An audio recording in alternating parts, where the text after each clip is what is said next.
Going to Afghanistan took some physical and mental adjustments. The sights, sounds, and smells are completely different than what I'm used to, but the hearts of the Afghan people are very similar to ours.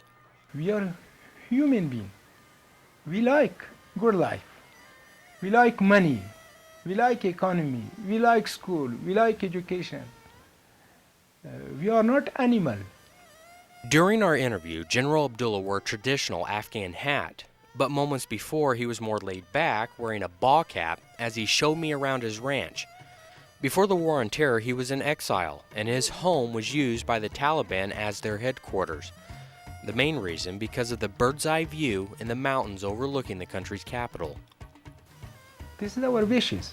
We like to be relaxed in our homes, to have good peace, to have good security.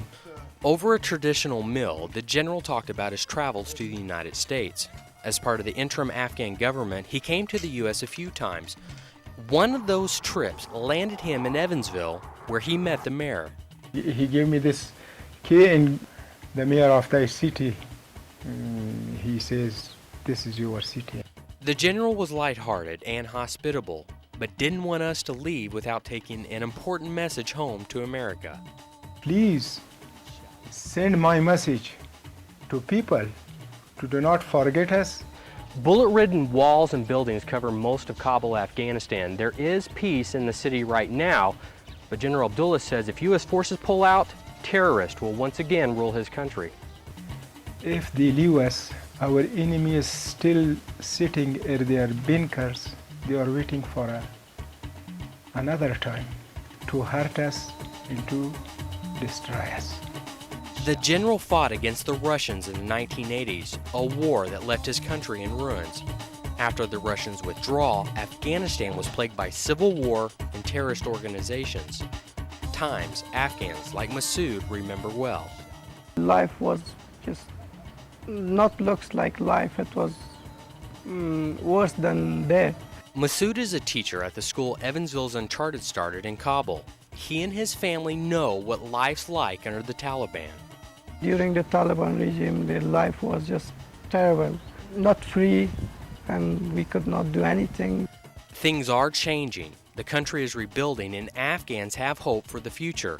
But there's no misconception of where their newly found freedom comes from.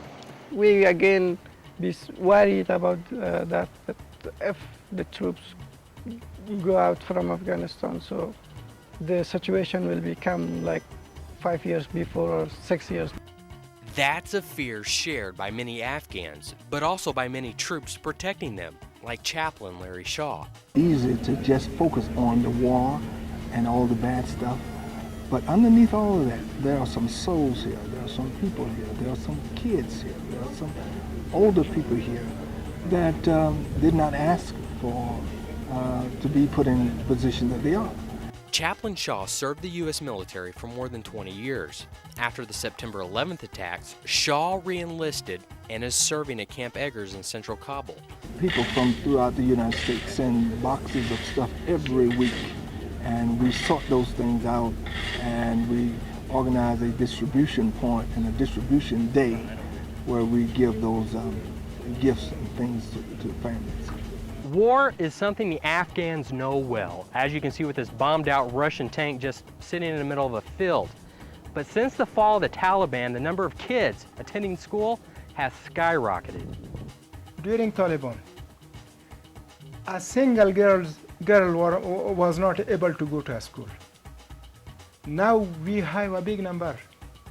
We have 6 million, more than 6 million children who are going to school. But it takes time.